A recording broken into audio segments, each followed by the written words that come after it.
For those of you who don't know me, Melissa Detweiler, my husband and I live in rural, between Bern and Sabetha. We have the two vet clinics, the Bern Sabetha veterinary clinics in the area. So this was a letter I wrote here recently. I will just read it because it sums up what I wanted to say. Dated December 25th, 2018. Commissioners Burdick, Henry, and Scobie. My words are written this evening with a troubled and conflicted heart. In the past several weeks, I've been on the periphery of the current discussions regarding the proposed wind farms in our county. I have intentionally maintained this position, and the fact that I've been silent may come as a surprise to some of you, Tim and Gary, as it was my face that you were used to seeing, and it was my voice that was so often heard back in 2012. For any of you who may not remember all of the details, it was my husband Kurt and I who led the charge in getting Resolution 2012-8 signed into effect. It was us who began to dig deeper about the long-term effects of living under the literal shadow of a wind turbine. It was a situation we had never considered until the concept was laid out on our dining room table.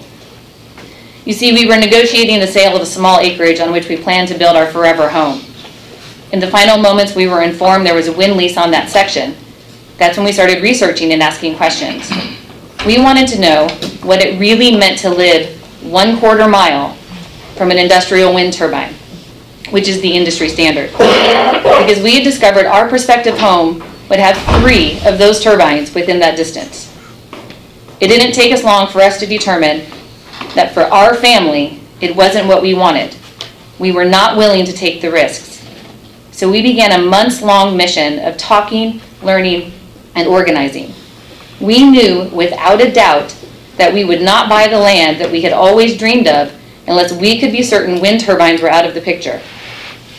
We were elated with the decision the Commission made by passing Resolution 2012-8. We were finally able to move forward with confidence and began the process of building our dream home. And I'd like for you to take note of the date that I wrote this letter. December 25th, 2018 is the 5-year anniversary of our move-in date. We gave our family the ultimate gift and entered into our home Christmas Day 2013, a day none of us will ever forget. Now we find ourselves back in the midst of uncertainty. Fear has crept back into our days.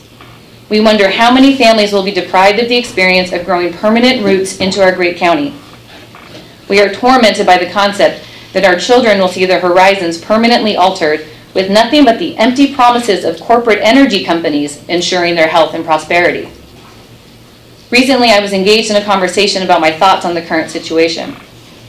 I told the individual that I imagined it's like a person being diagnosed with a chronic and painful condition for a second time. Is it life-threatening? Certainly not. But in many aspects, it is life-altering. We had been consumed with the fight all those years ago. It took up so many hours and weighed so heavily on our souls. When the resolution finally passed, it was as if the doctors had told us we were cured, to march forward with our lives without hesitation. And now it's as if that plaguing pain is back. And this time, it's bigger and more extensive than it ever was originally. So now we need to make the decision to fight or not all over again. Do we have it in us to take this on again? But if we don't, it could mean that hundreds of other families will be affected with the same condition.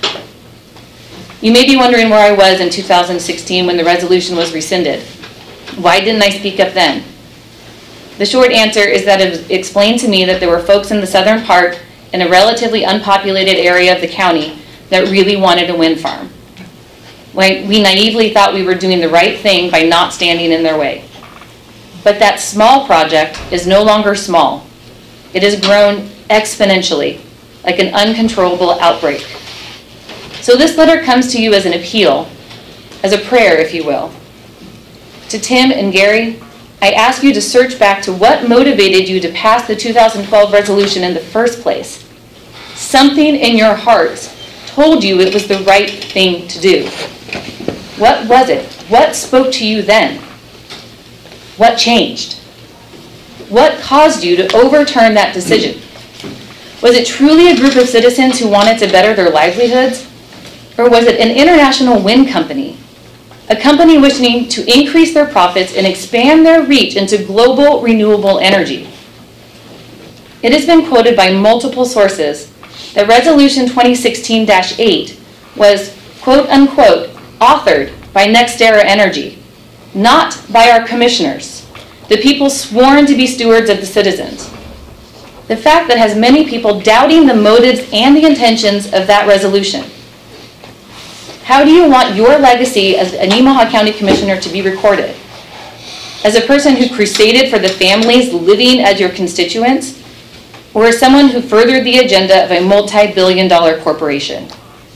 So yes, I was silent in 2016. That was my fault and my cross to bear. But I can't continue that silence. I can't just step aside and allow two companies who don't care a fraction of a percent about me and my family to continue to write our destiny. I'd much rather place my hope in you, the men who have been elected to protect my family's quality of life. Will you please keep us in your regards? With much respect and reverence. Thank you very much. Very well said.